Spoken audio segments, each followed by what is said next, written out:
Vous n'avez jamais été enceinte? Et ça veut dire que vous avez une IVG, ça? J'en ai eu 2. 2. Médicaments, aspiration? Les 2. Vous vous rappelez en quelle année c'était? Aspiration, c'était à mes 20 ans. Ça veut dire en 2008? Après, c'est ouais. ça, hein? Après, ouais. Et puis médicamenteuse? Et il y a 4 ans.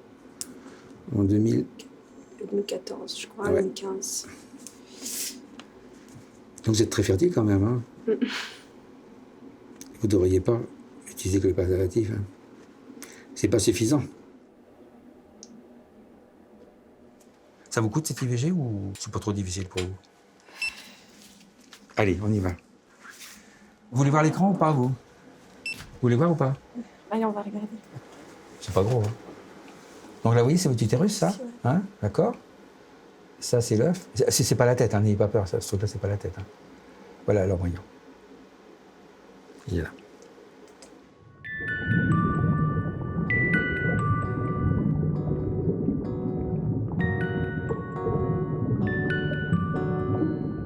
C'était en été. J'étais sauveteur. J'avais 20 ans. J'étais dans la salle de bain de la maison de chez mes parents où j'habitais à l'époque. Et j'ai fait le test. Et il était positif. Je pense que je sortais de ma douche, donc j'étais en peignoir. Puis je me souviens de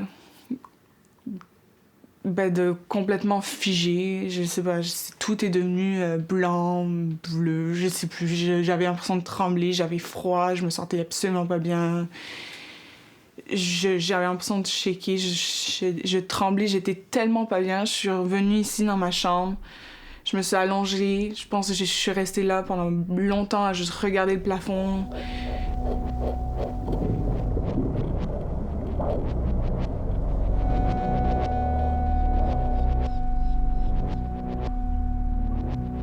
I remember very clearly being in this bathroom and being very sick and not being able to get up. Like I was so weak. And I think actually when I think back to this moment that my mother already knew but didn't know how to broach the subject with me. Like she couldn't bring herself to ask me if I was pregnant or to even say that she thought that I was pregnant. So she basically enlisted my aunt to be the person to deal with it. So my mom drove us to my aunt's house and we went to a clinic nearby.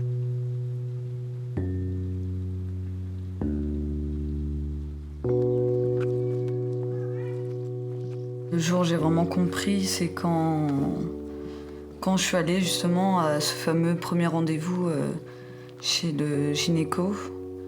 Elle nous a pas parlé comme des enfants, elle nous a parlé comme un adulte, sauf que à 15 ans, on n'est pas vraiment adulte. Et ensuite, quand elle a fait, l'échographie, il m'a dit, bon, allongez-vous, tout ça. Et quand elle a regardé, mais c'était dernière, elle regardait, elle disait, ah oui, effectivement, vous êtes à un stade avancé. Là, il fait, je pense, à peu près 4 mois et demi, 5 mois, si je me trompe pas. Enfin, c'est un peu d'une manière... tout est normal, et il te sort ça comme ça. Et après, il commence à mettre... j'ai rien demandé, j'ai rien dit. J'étais là, je regardais. Déjà, tu comprends un peu que ça y est, il y a quelque chose, quoi. Et c'est là qu'après, sans que je dise quoi que ce soit, il a mis les battements de cœur. Et c'est vrai que ça choque. Après, c'est vrai qu'avec le recul, tu te rends compte, tu dis quand même, il a fait ça, c'est pas bien, quoi. Sur le moment, tu sais pas, tu connais pas, tu connais rien, et il te met ça, maintenant, je sais que c'était pour me faire comprendre, garde cet enfant, moi, je pense pour lui, c'était ça, que je garde l'enfant.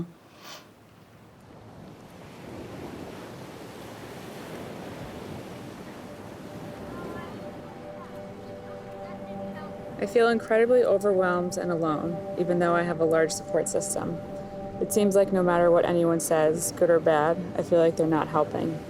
I'm looking for answers that only I can answer, but how do I choose to end the life of my first child without feeling incredibly weak and unstable?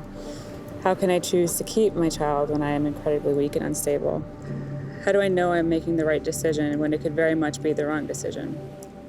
My mother is too dysfunctional to help me. When I found out I was pregnant, I was stuck between like a rock and a hard place. I wanted to keep it. I felt like at my age, it was something that I could have done, you know, at 30 years old, but because I wanted to continue to move forward in my life, I was like, okay, well, I want to think about what I want to do, but I'm sort of leaning more towards keeping it.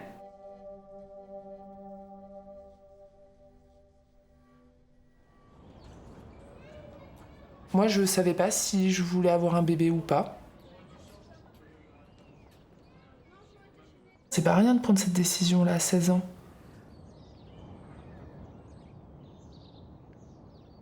Moi, c'était peut-être la première fois, je crois, de ma vie où j'allais à l'hôpital. Donc déjà, j'avais super peur de l'hôpital. Enfin, je savais pas trop où j'étais. J'avais surtout peur qu'on me reconnaisse.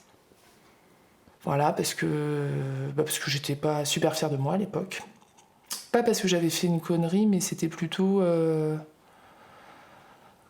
Enfin, j'assumais pas du tout être en couple. Il y avait un truc autour de la sexualité qui me dérangeait. J'en parlais pas du tout avec mes parents, j'en parlais avec personne. Et du coup, moi je vivais ça, mais j'avais une honte pas possible. Je pouvais pas du tout en parler, je comprenais pas ce qui se passait trop. Et en même temps, j'avais mes copines qui en parlaient pas du tout, quoi. Ça veut dire, voilà, on est trop jeunes, on était à sortir avec un garçon, faire un bisou. Moi j'en étais pas là. Et du coup, j'osais pas du tout en parler, quoi.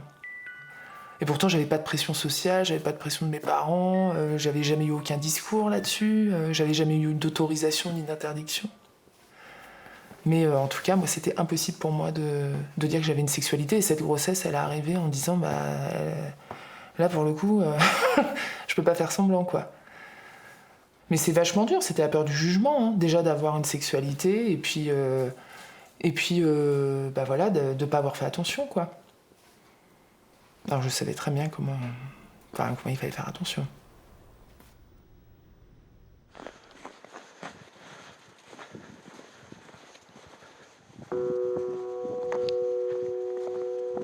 Mon père nous disait très jeune, il nous a inculqué le concept de la responsabilité.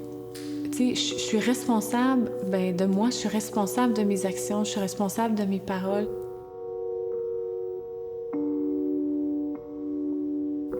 Fait que pour moi, le fait de tomber enceinte, c'était pas la faute de personne. Tu sais, pour moi, quand j'ai su que j'étais enceinte, puis ma culpabilité venait du fait que je savais que c'est pas à cause de mon éducation, c'est pas à cause de mes parents, c'est pas parce que ma mère m'en avait pas assez parlé, c'était pas parce que mon chum avait pas fait attention. Moi, le fait de tomber enceinte, c'était ma responsabilité.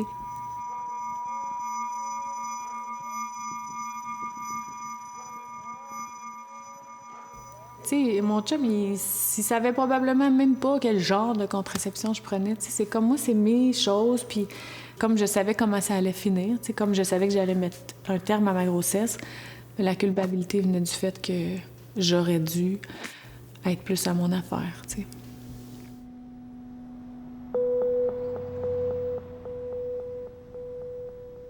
Je me sentais honteuse de la décision de ne pas le garder,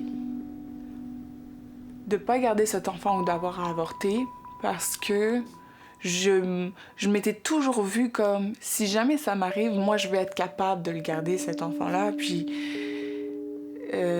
c'est ça, parce que je suis une personne qui a toujours réussi à faire les choses, puis comme donnez-moi des défis, je vais les faire. Puis ça sera juste un autre dans ma vie, ça c'est le destin, puis let's go, je serai capable. Sauf que, et c'est ça, et que je l'ai pas fait, ce défi, ou j'ai pas réussi à le faire. C'était là où j'avais un peu honte et je me sentais que j'avais failli à ma tâche, mais c'est qu'en fait, j'avais mal vu ça, parce que quelqu'un qui garde pas l'enfant, c'est pas qu'elle a pas réussi c'est pas un défi, en fait. C'est pas de pas avoir réussi un défi non plus, de décider de pas le garder. À élever un enfant, c'est pas un défi que tu réussis. C'est un autre scénario. C'est une autre histoire, c'est une autre manière de faire ta vie, et ça, c'était pas la mienne. Et ça m'a pris du temps à moi le concevoir.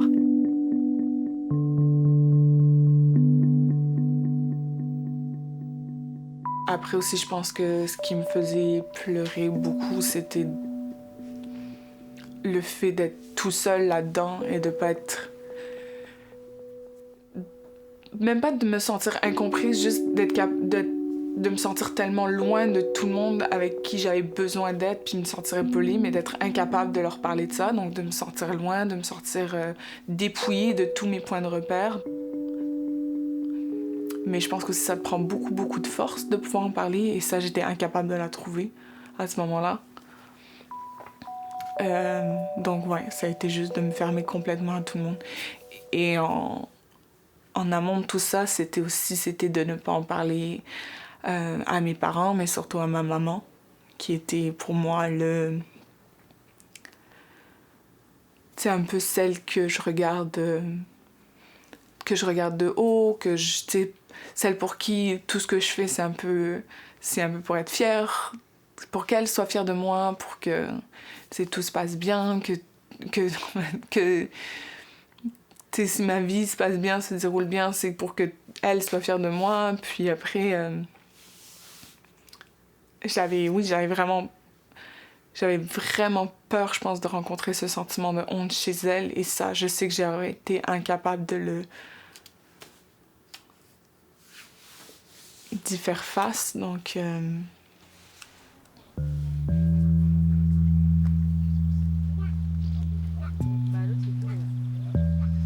J'étais perdue. Enfin, vraiment, j'étais complètement perdue. Je savais pas trop, je me suis dit comment mes parents vont réagir. Je me suis dit mais tu peux pas annoncer ça quoi. Enfin si tu peux t'échapper de ça, tu le ferais, sauf que tu peux pas. Enfin, c'était là et c'est ça que j'ai vu ma mère, forcément. Et elle m'a regardée et forcément elle s'est mise à pleurer quoi. Et ouais. J'ai vu quand même qu'elle était...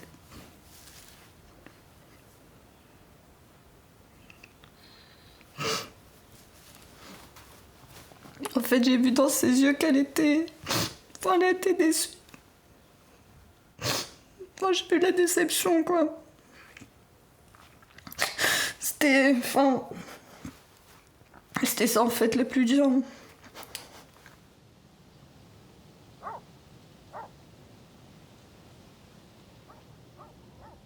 My mom is a very, very emotional person and has like panic attacks and like high anxiety, and it was not something that I was like ready to tell her, you know. But I did. She was home and I was there and I said, I want to tell you something. And she said, what? And she looked at me like she knew what I was going to tell her. And I said, I'm pregnant. And she was like, she was happy. She was really happy. And she was like, I'll help you. Do you want to move in? I'll help you. Like, you can do this. And, you know, immediately part of me was like, yes, I want to do this because I want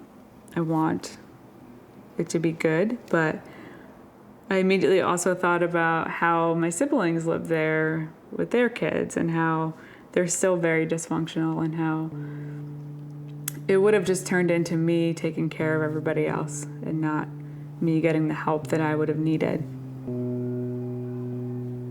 You know, my mom got sick, really sick when she was 30 and her lungs collapsed and she was in the hospital for a year. And this was after my dad had passed away. So it was just the four of us kind of around with no place to really go because my mom's family said that they wouldn't take us, and my dad's family was just too dysfunctional with like the drugs and the abuse in their family that it wasn't a place that we could go. So I can visualize what life was like at that time. And I don't think that... Am I gonna end up like my mom? Am I gonna end up on welfare? Is my life gonna go in a direction that I always worked so hard for it not to? My mom had a very, very difficult time when I told her that I was going to have an abortion.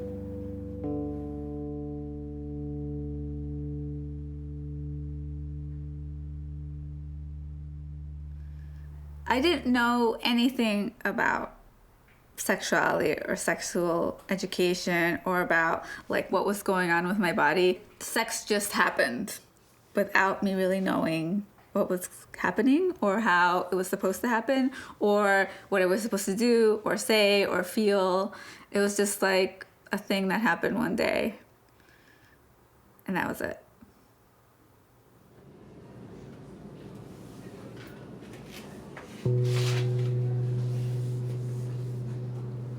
After I came out and we found out I was pregnant, the nurse was like, okay, well, what are you gonna do? And my aunt was like, we're gonna get an abortion. And the nurse was like, and I don't remember this, my aunt told me this, that the nurse was like, well, what does she want? And my aunt was like, it doesn't matter. Basically, my aunt was like, this is what we're doing. Don't ask her anything. This is what's happening. And she called my parents, but my parents were like, we don't know what to do. Like, my parents didn't talk to me at all about it. They didn't want to talk to me about it. They were not part of the conversation. It was like me and my aunt, and I was not even in the conversation. My aunt was like in charge. And so she was like, okay, well, we're gonna get an abortion. And so we went back the next day, and that's how I got the abortion.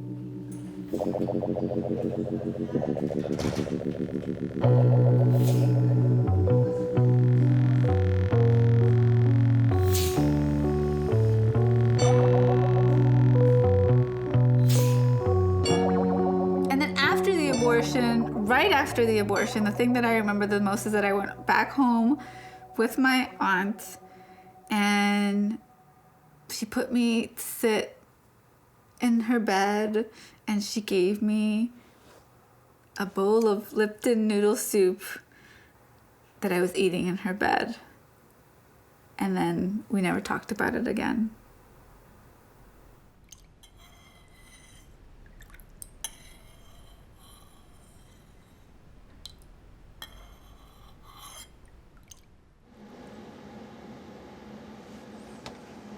On est vite. Voilà, vous pouvez vous rhabiller. Donc la décision pour vous était évidente tout de suite, ouais? Oui. D'accord. Ok. Et qui d'autre le sait? Ce qui était censé être le père. Oui. Ce qui pourrait l'être, enfin, le monsieur en question, quoi. Voilà. Personne d'autre? Non. Donc, alors, est-ce qu'il y a de la place encore pour après-demain? Vous êtes disponible ou pas en ce moment? Après-demain? Non. Ah bah alors, d'accord. Je travaille dans le commerce. Et c'est quand vous ne travaillez pas? Demain. Ah, je peux pas là, parce que c'est sur 48 heures. Donc après, je sais plus mon emploi du temps de vendredi. Ah oui, ça va être compliqué, ça. Sinon, il faut que j'appelle ma responsable et que je négocie avec elle maintenant.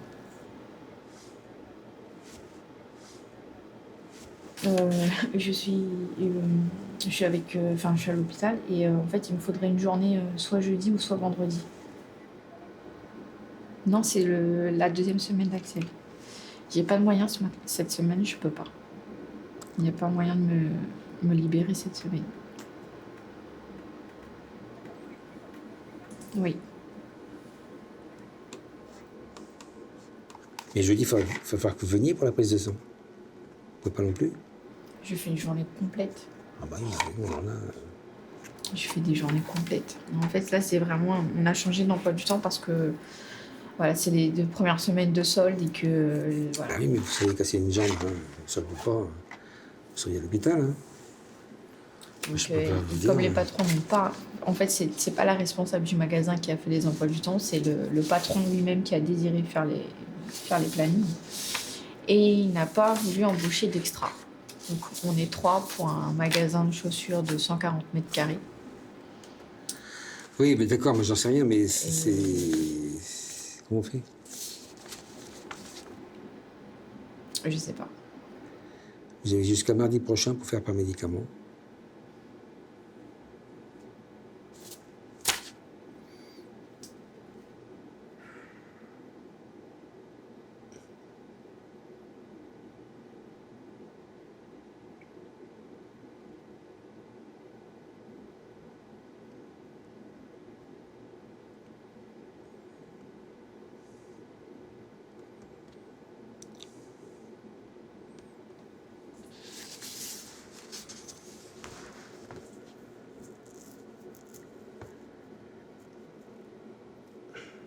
Si vous n'y allez pas, qu'est-ce qui se passe? Hein? Ils sont très stricts en fait. Donc je risque ma place de travail.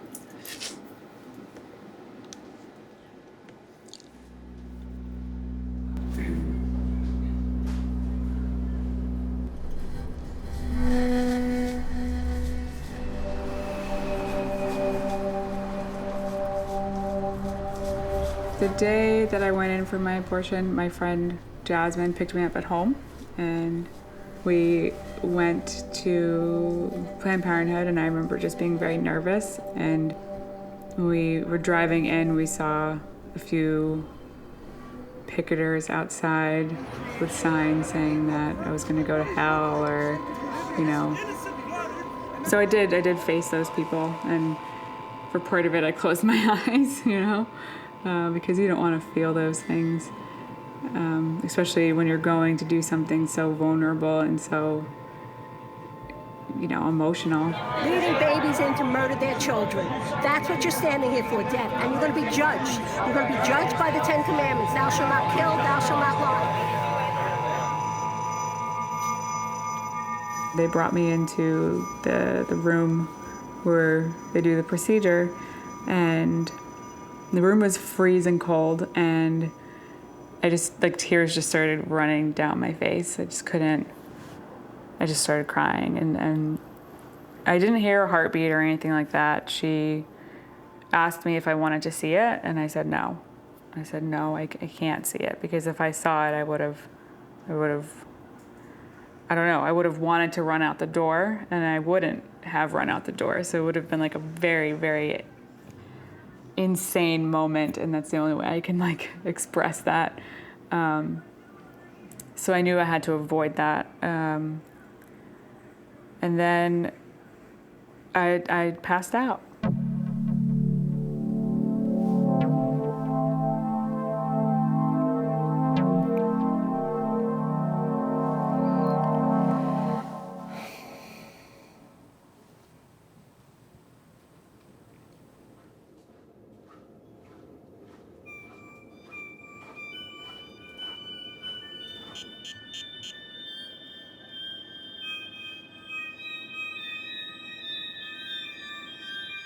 Je me souviens quand même relativement bien de cette salle, du lit en parallèle, de cette sensation à l'échographie de sentir...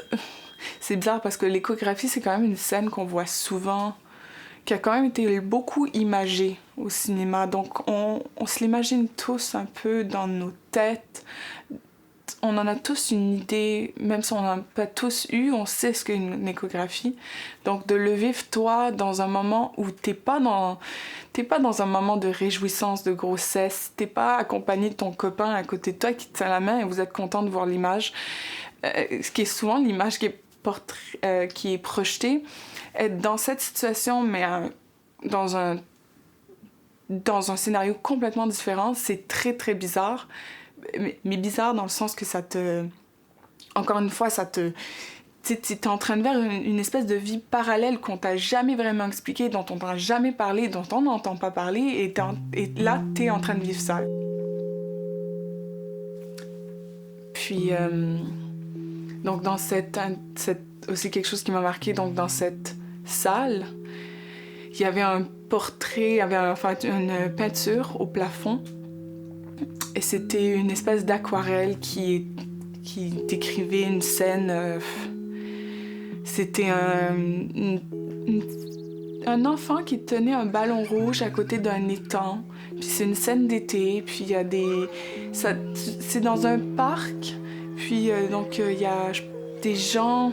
c'est un peu flou maintenant dans ma tête, mais il y avait des gens, je pense, dans le parc, mais tu sais, ça m'est vraiment resté à l'esprit, c'est cette image de l'enfant qui tient un ballon rouge à côté de l'étang. Et ça, c'était l'image qui était juste... Donc, t'as la chaise médicale et t'avais le portrait, le tableau qui était vraiment collé au plafond. Donc, quand t'étais assis dans la chaise, c'était vraiment ça que tu regardais. Donc, c'est l'image que j'ai regardée tout le long de la première rencontre et tout le long de la deuxième rencontre de l'intervention jusqu'à temps que tu tombes un peu dans les vapes et tu te souviennes plus de rien.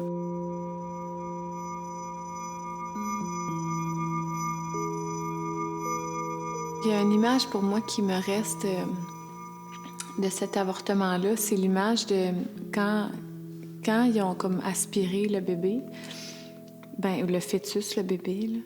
C'est quand même un bébé en tout cas. Ben ils l'ont mis dans un pot puis ils me l'ont montré. Puis ça, ben on m'avait pas fait ça à mon premier avortement. Puis je savais pas qu'ils faisaient ça. Puis ça m'avait pris par surprise parce que tu sais ils m'ont pas demandé, tiens est-ce que tu aimerais le voir ou ils l'avaient mis dans un pot puis ils me l'avaient montré. Ben tu sais, il y a des raisons pour ça, là, mais je sais pas... Finalement, j'ai pas trouvé la raison pour laquelle ils me l'avaient montré. Je veux dire, je pense pas qu'ils ont fait ça pour me punir, là, ou je pense pas que... Je sais pas, mais je sais que c'est une image qui vraiment m'a marquée, là, tu sais. Désolée, pardon. Merci, je t'aime. Désolée, pardon. Merci, je t'aime.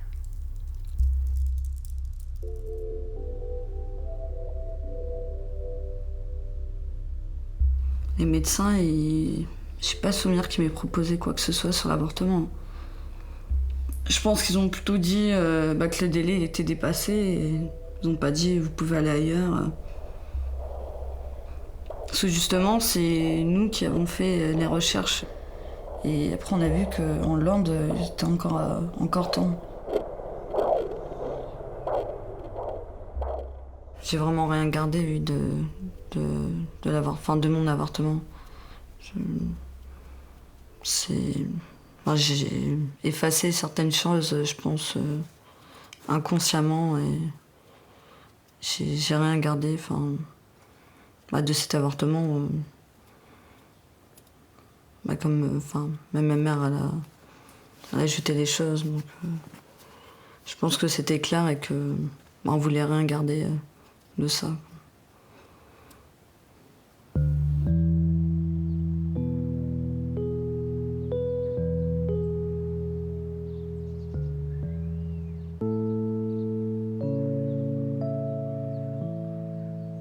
Bon, ça a été une bonne chose quand même, parce que bon, t'aurais gâché ta vie, hein, c'est ce que je pense. Hein, Ah non, mais j'aurais pas pu. De toute façon, c'était impensable.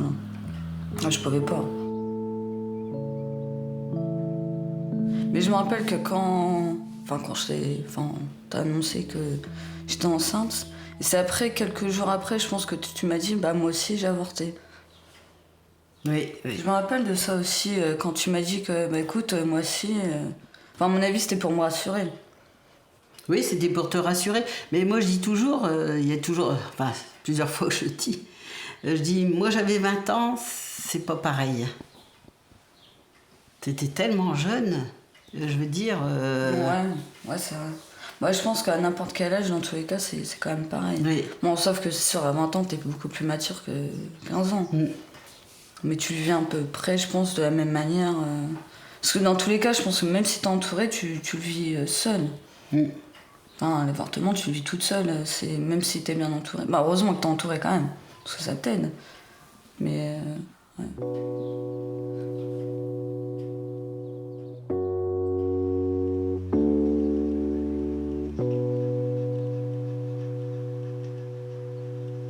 I'm talking to my mother on the phone. Before I even say a word, I start crying. Like, I couldn't even talk to my mother.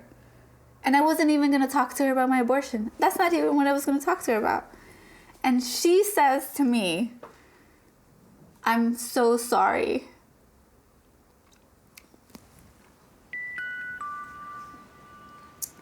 She said, I'm so sorry about your abortion when you were 16. This is like 16 years ago.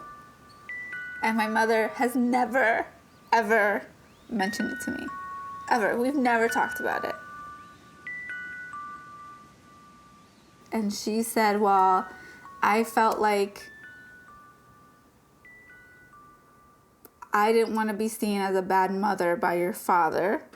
So I didn't want you to be like a pregnant teen having a baby because I thought that your father would see me as a bad mother. And that was like the reason why she thought that I should get an abortion.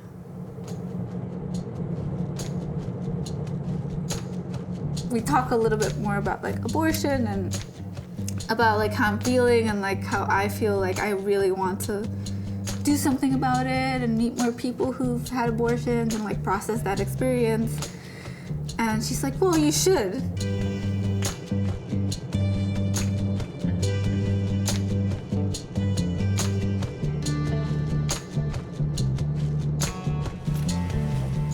Can I get a receipt also?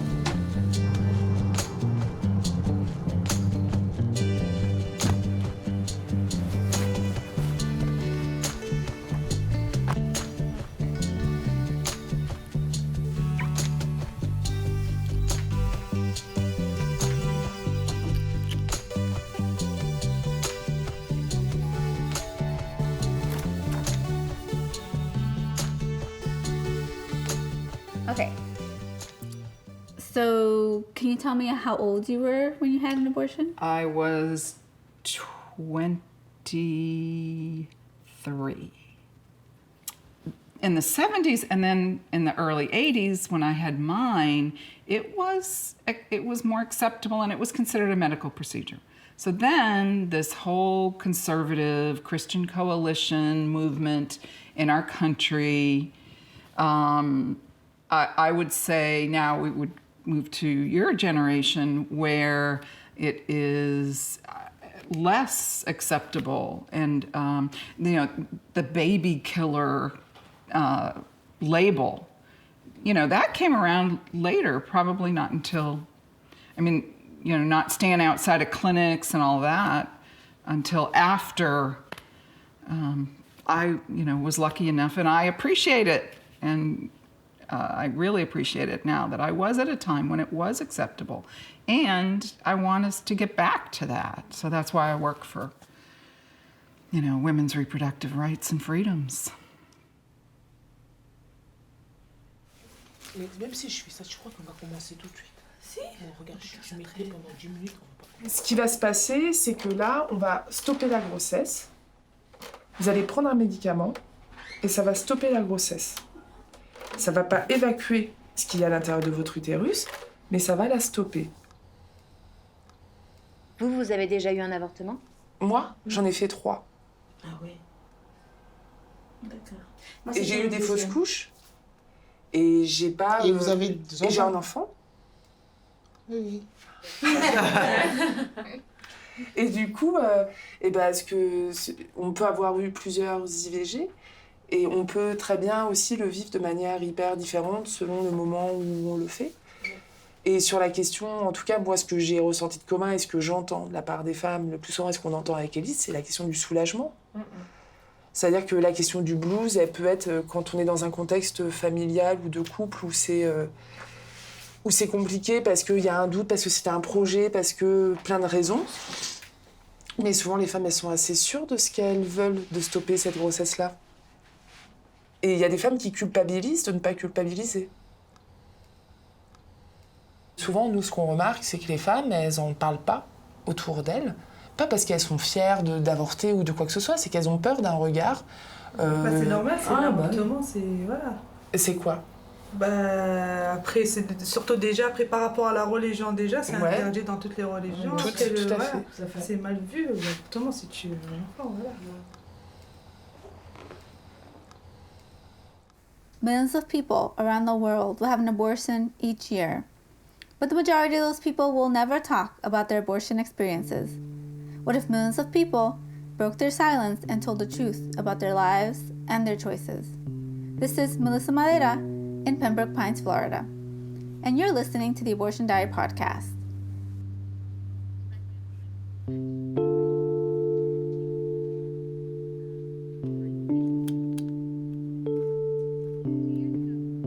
I'm super grateful in my life now that I don't have this child, but I think at the time I was really sad about it.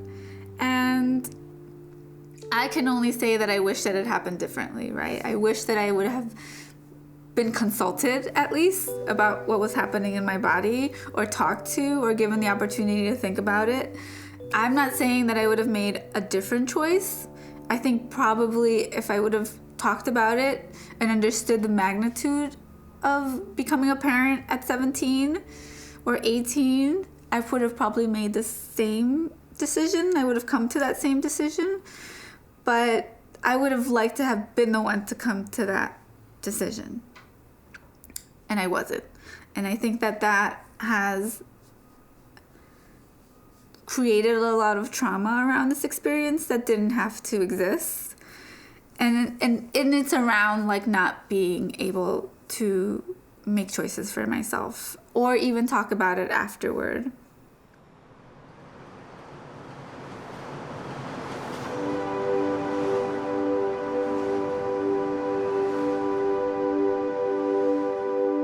Donc c'était un matin où j'allais à l'université.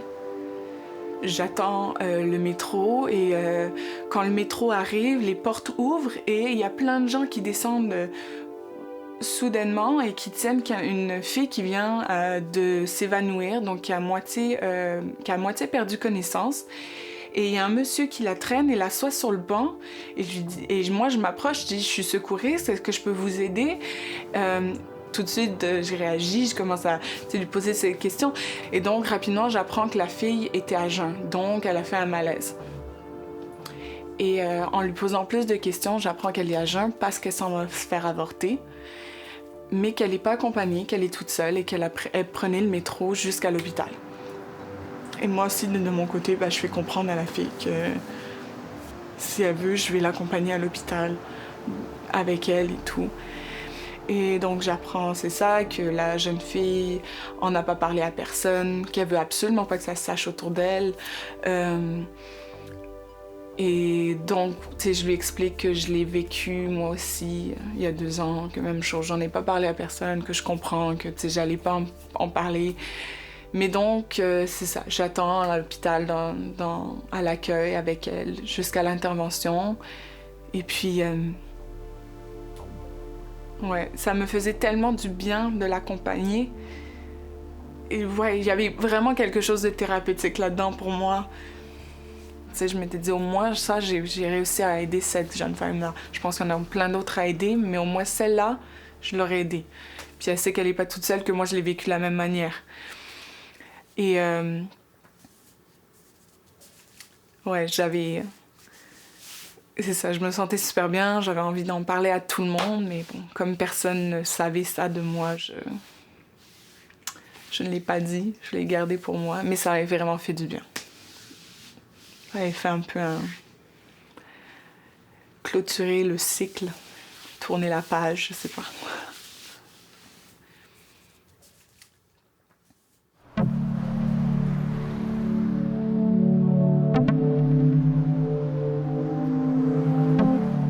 So at the time I said that I didn't want to see the sonogram, but really I did, but I knew that I couldn't. And it wasn't until this year in July that I went there just like on a Saturday and said, I had an abortion in 2015 and I'm just wondering if it's, I know this is like a fat chance, but like, do you have like copies of the sonogram? And they're like, oh, we'll look, have a seat. And then I sat there waiting and I felt like I was reliving the whole moment again. And I was like, what am I doing? But I was okay because I made this choice to go in there and I wanted to see it. I have it here. I didn't open it until I actually had planned to go to my friend's grave who recently passed away. And I told myself that I was only going to open it with her. So I sat there with her at the grave and I opened it, and she knew about the abortion. And I just kind of prayed and just asked her to like watch over it if it is a thing, you know, and it has a spirit. And I looked at it and I felt okay. Like I had felt okay, which I wasn't expecting, you know.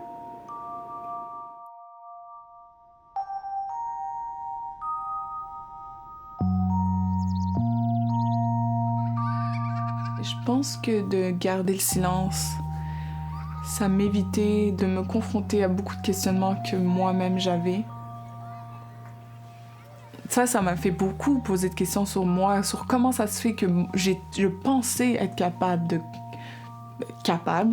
de garder un enfant dans une grossesse non désirée. Et qu'est-ce qui fait que je n'ai pas fait ça, finalement? Je me suis dit, pourquoi est-ce que je pensais... Qu'est-ce que je pensais de l'avortement, en fait, vraiment, avant? Pourquoi est-ce que je pensais que c'était une question d'être capable, pas capable de garder un enfant? Puis aussi, je me disais, mais comment ça se fait qu'on en parle aussi peu? Puis, tu sais, je pense que j'étais capable de nommer seulement un film d'une jeune fille qui tombe enceinte jeune. C'est Juno, puis la fille, elle le garde.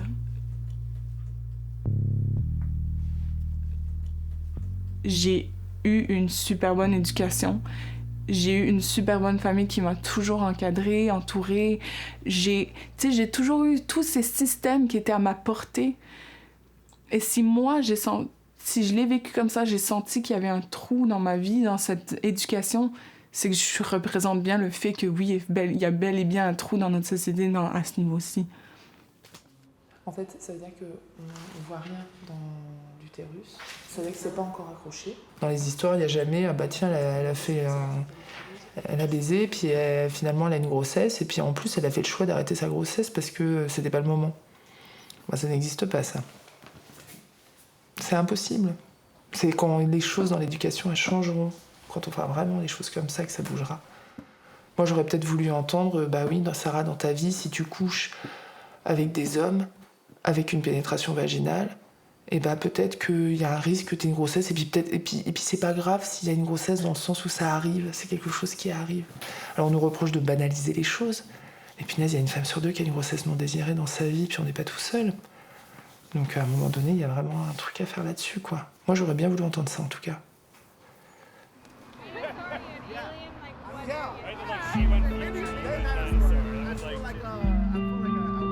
You look like a raptor right now.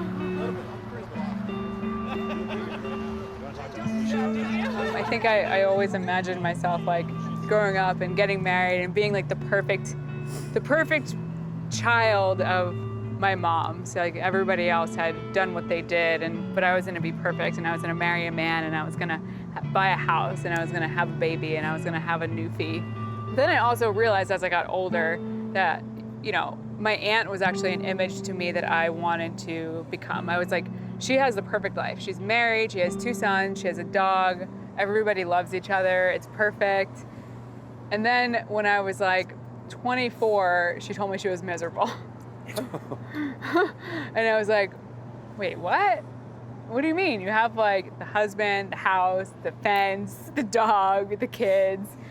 And then she was like, I'm just not happy. I don't feel satisfied in any sort of way. And that was like the first point in my life that I realized that, hey, maybe I don't want the same thing that my aunt has.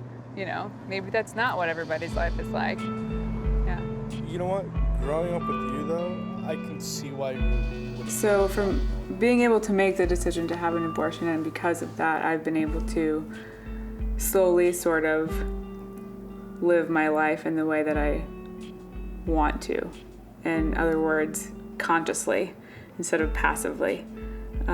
Where before I was definitely living in a passive state. Where now I'm very aware of the decisions that I make. And I think part of the reason why that is, again, is because of the abortion, but also because I always knew that I didn't want to be like my family. I didn't want to end up like any of them, the way they struggle, the way they deal with parenthood, the way they're not there for their kids, you know. So having the abortion has allowed me to break the cycle. When I have kids, hopefully someday, I will teach them my way and not, you know, the way that I was taught. So, in a sense, this abortion allowed me to become the woman that I want to be and the woman that I want to be for my family someday.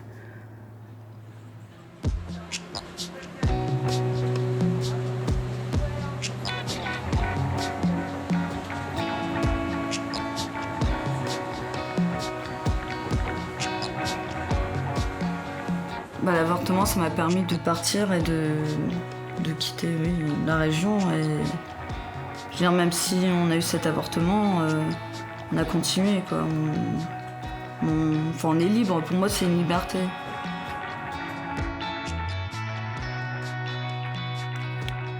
Et c'est seulement après que j'ai... Enfin, je vous l'ai dit longtemps après. Hein. Ah, moi, tu me l'as dit il n'y a pas longtemps, hein. Peut-être... 1 an? L'année dernière? Ouais, un peu plus, 2 ans. 2 ans? 2 ans, ouais. Bah, c'est vrai que toi, enfin, même Florine, quand après, je me suis dit, t'étais jeune, quoi, le fait d'avorter à 15 ans, enfin...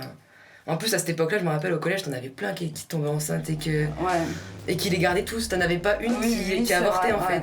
Tout le monde au collège, il les gardait. Et je me suis dit, t'as eu le courage, quand même, de monter en Hollande, de dire ça à tes parents alors que t'étais enceinte de 5 mois. Et de monter jusqu'en Hollande, et franchement...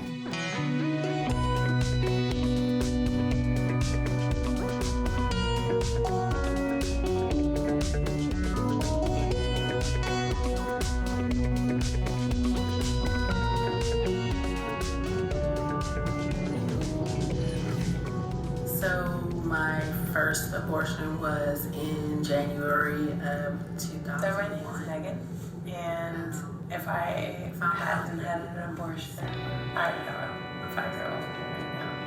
It felt a little different. I was having sex for the first time. I was older. Since November of 2013, I have listened to and recorded the stories of 289 people, and I've traveled around the US and abroad, and I'm still traveling, recording people's stories. In talking to so many people about their abortions, now I realize that it is a big experience. It is a life-changing experience, but we don't talk about it in that way. Like we don't express ourselves in that way when we talk about abortion. But when people tell me their stories, they start talking about like how that experience shaped them as people. And so now, like when I process my own experience, I realize that I've had that same experience. Like this was like a huge experience in my life, and it shaped me in so many ways, and it still does. Like it still has an effect on me and how I behave in the world as a person and as a woman. And I hadn't realized it until so many years later. Je pense que la question de l'avortement, c'est vraiment le droit, c'est une phrase un peu bateau, quoi, mais le droit de disposer de son corps et de pouvoir décider de quelque chose. Le statut des femmes fait que dans la société, on ne décide pas grand-chose en permanence et que toutes les femmes ne peuvent pas décider des choses. Mais sur la question du corps et sur la question de la grossesse, je pense que on a un pouvoir pour soi-même et pour la suite. Voilà, on a une loi, on a des choses, on a cette possibilité-là si on se l'offre et si on sait qu'on a ce droit-là aussi. Et du coup, pour moi, et moi, pour voir plein de femmes qui font demande d'avortement, moi, je leur dis souvent, mais vous êtes experte de vous-même, vous savez ce choix-là, pourquoi vous le faites, vous savez pourquoi vous êtes au planning, faites-vous confiance. Vous savez voilà, que bah oui, c'est pas cette grossesse-là et que c'est mon choix. Et voilà, laissez personne juger de ça. Vous êtes quand même la meilleure personne pour le savoir.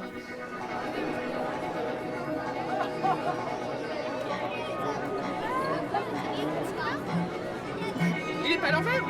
c'est pas grave. Ouais, on pense de faire remarquer dans les paillettes.